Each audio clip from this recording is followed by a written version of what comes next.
कितने ही सगे हों, इन तीन लोगों पर कभी विश्वास नहीं करना चाहिए।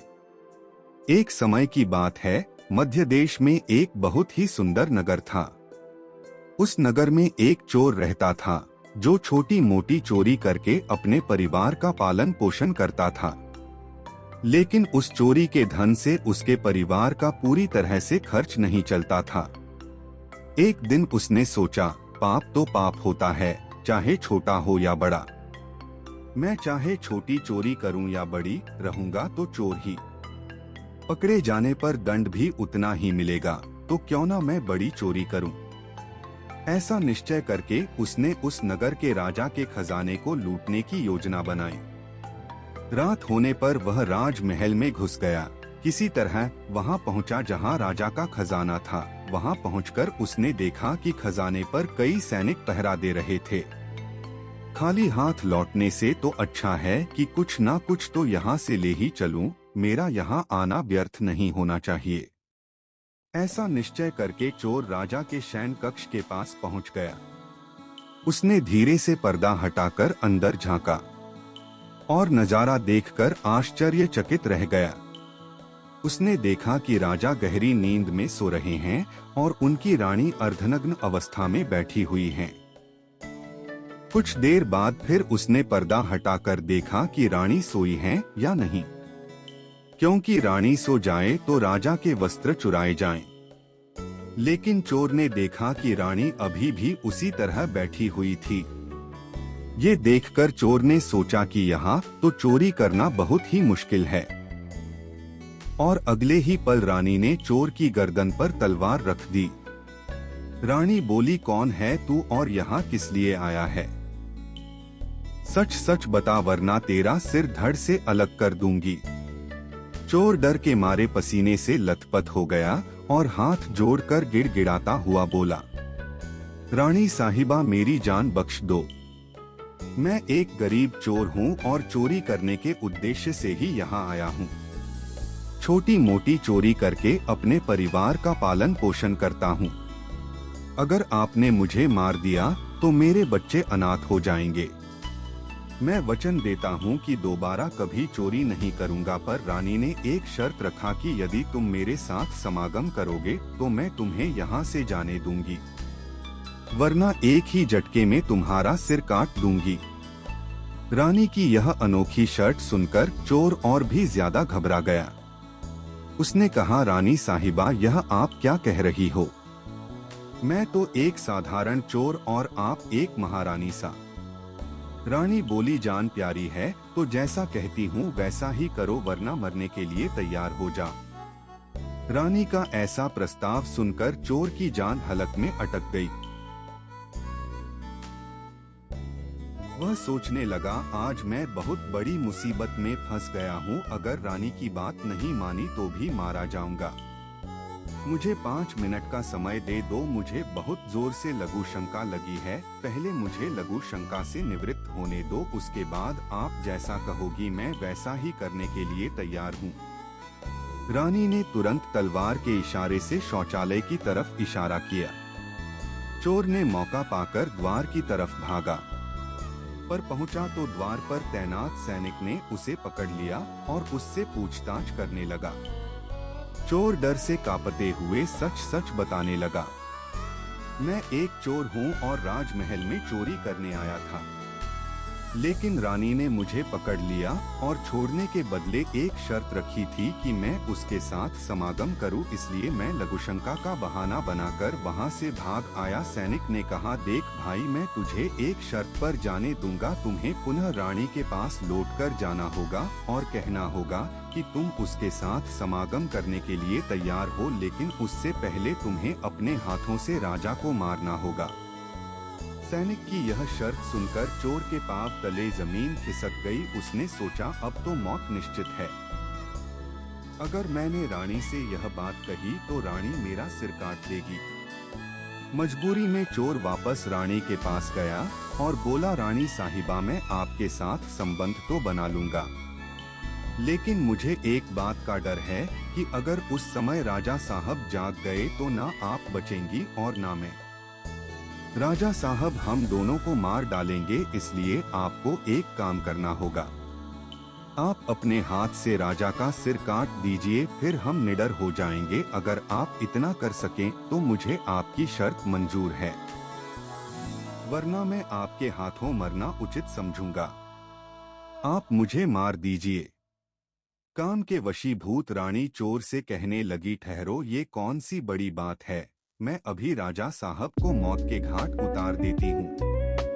इतना कहकर रानी ने दोनों हाथों से तलवार पकड़ी और सोए हुए अपने पति का सिर काट दिया। जब रानी ने राजा का सिर काट दिया तो सारा कमरा खून से लथपथ हो गया और राजा के खून से रानी भी भीग गई। वह भयानक दृश्य देखकर रानी बेहोश होकर गिर पड़ी और उसी समय चोर वहां से फरार हो गया। सुबह राजमहल में शोर मच गया कि कोई राजा साहब को मार गया, मगर राजा को मारने वाले का कोई पता नहीं चल पा रहा था। सब लोग बड़े आश्चर्य में थे कि राजा को सोते हुए किसी ने मार डाला। इधर रानी भी दहाड़ मार मार कर रो रही थी। इस रहस्य को पूरे राजमहल में केवल वही सैनिक जानता था कि रानी और उस चोर में से किसी एक ने ही राजा को मारा है, परंतु उसने इस बात की चर्चा किसी से नहीं की। राजा के अंतिम संस्कार की पूरी तैयारी हो चुकी थी। उधर रानी ने घोषणा की कि वह अपने राजा के साथ सती होना चाहती है। यह जानकर किसी ने रानी पर संदेह नहीं किया, क्योंकि अगर रानी ने राजा को मारा होता तो वह राजा के साथ सती क्यों होती। इधर रानी सारे श्रृंगार करके राजा के साथ चिता पर जाकर बैठ गई। राज्य के सभी लोग एक एक करके चिता पर लकड़ी रख रहे थे और उन्हें नमन करके पीछे लौट रहे थे। इस प्रकार सबसे अंत में वह सैनिक भी राजा की चिता पर लकड़ी रखने गया जो इस रहस्य को जानता था। उसने धीरे से रानी के कान में कहा, महारानी, आप तो सती हो जाएंगी, लेकिन मुझे इतना तो बता दीजिए कि राजा को आपने मारा था या उस चोर ने।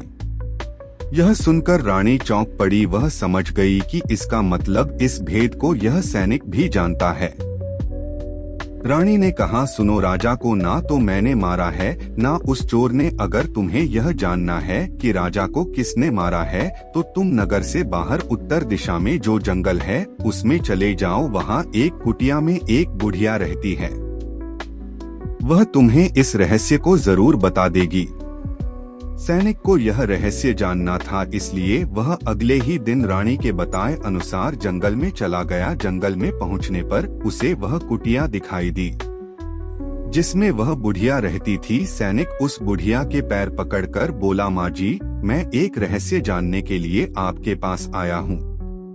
राजा साहब की हत्या किसने की, मुझे बताइए।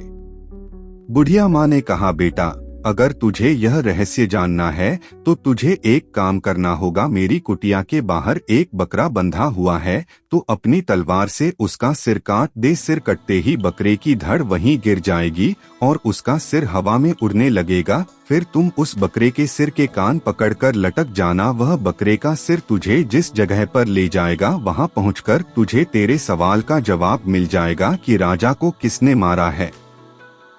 अब सैनिक ने वैसा ही किया। कुटिया के बाहर जो बकरा बंधा हुआ था, सैनिक ने उसका सिर काट दिया। सिर कटते ही वह हवा में उड़ने लगा। उसने झपटकर बकरे के दोनों कान पकड़ लिए। वह सिर उसे उस भयंकर वन के बीचों बीच ले गया।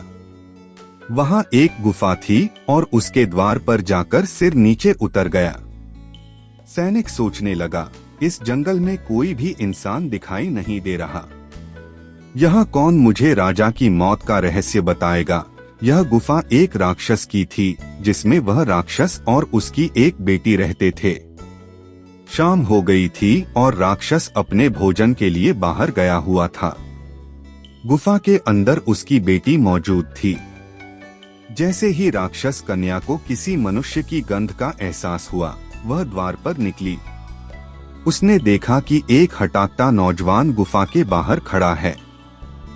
राक्षस कन्या ने सोचा, अगर इसे खा लिया तो भूख मिट जाएगी और जिंदा रखा तो कई काम आएगा। राक्षस कन्या ने तुरंत एक सुंदर लड़की का रूप बनाया और उसके सामने आ खड़ी हुई। इतनी सुंदर स्त्री उसने पहले कभी नहीं देखी थी। सैनिक उसे देखते ही उस पर मोहित हो गया। लड़की ने उसे अपनी गुफा में बुला लिया और उसके साथ समय बिताया। जब राक्षस के लौटने का समय हुआ तो लड़की ने उसे मक्खी बनाकर दीवार पर चिपका दिया। रोज रात में उसे इंसान बना रात भर समागम करती और दिन में मक्खी बनाकर दीवार पर चिपका देती। कई दिन बीत गए और अब सैनिक को अपने परिवार की याद सताने लगी, लेकिन वह राक्षस कन्या के चंगुल से निकल नहीं पा रहा था। एक दिन उसे मौका मिल गया और वह रात में वहां से भाग निकला। भागते भागते कई दिनों बाद वह अपने नगर पहुंच गया। अपने घर पहुंचकर उसे बहुत खुशी हुई। अपने बच्चों से मिलकर वह बहुत प्रसन्न हुआ। वह सोचने लगा, अच्छा हुआ जो मैं वहां से चला आया, ना जाने कब तक वह मुझे मक्खी बनाकर वहां रखती। इस तरह उस सैनिक के अपने घर पर रहते हुए काफी दिन बीत गए। एक दिन उसे फिर उस लड़की की याद आई। अब तो दिन रात वह उसके ख्यालों में खोया रहता। उसकी सुंदरता को याद कर उससे मिलने की इच्छा करता। उसके बिना ना खाना अच्छा लगता ना पीना। हर समय यही सोचता था कि उससे किस तरह मिलन होगा। सैनिक उस राक्षस कन्या से मिलने के लिए तड़पने लगा और उसने फिर से उसके पास जाने का निश्चय किया। उसने सोचा, पिछली बार तो मुझे उस बुढ़िया ने वहां पहुंचा दिया था, लेकिन अब मैं वहां से भाग कर आया हूं, इसलिए मुझे रास्ते का भी ज्ञान नहीं है। उस बुढ़िया ने कहा, बेटा, पहले तो मेरे पास एक बकरा था जिसके कान पकड़कर तुम वहां चले जाते। अब तो वह भी नहीं है, अब मैं तुम्हें कैसे पहुंचा? तब सैनिक ने कहा, हे माता, मैं जीवन भर आपका गुलाम रहूंगा, एक बार उस लड़की से मुझे मिला दो। बुढ़िया ने कहा, बेटा, मैं तुझे मिला तो दूंगी, पर इसके लिए तुझे अपने बेटे को मेरे पास लाना होगा।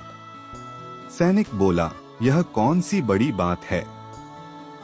अगले दिन वह बेटे के साथ आया। तब बुढ़िया ने अपने बेटे का सिर काटने को कहा और जैसे ही उसने अपने बेटे का सिर काटना चाहा, तब उस बुढ़िया ने उसका हाथ पकड़ लिया और कहने लगी, ठहरो, यही तुम्हारे प्रश्न का जवाब है। चाहे कितने ही सगे हों, इन पर कभी भी विश्वास नहीं करना चाहिए। पहले राजा को ना चोर ने मारा था, ना रानी ने, राजा को हवस ने मारा था।